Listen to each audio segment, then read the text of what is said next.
This tutorial is to show how to add screener names and assign to a screening test within the easyTone app. A screener list can be created by selecting the hamburger menu in the top left corner. Select Settings and then Screeners. Add a screener name by selecting the plus at the bottom right corner. This opens up a box to enter the screener's name, as it should be displayed on all reporting documents. Continue to add additional screeners by selecting the plus button. To edit or delete entered names, select the ellipse next to the screener's name. Select the back arrow to return to the start screen.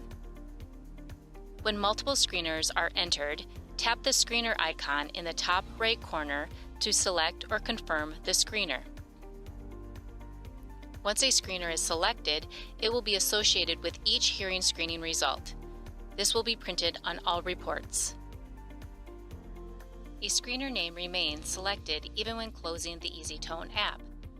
When starting the easyTone app, a toast message welcomes the screener last selected. This completes the tutorial on how to add a screener to the easyTone app. Please continue through the tutorial series for additional easyTone instruction.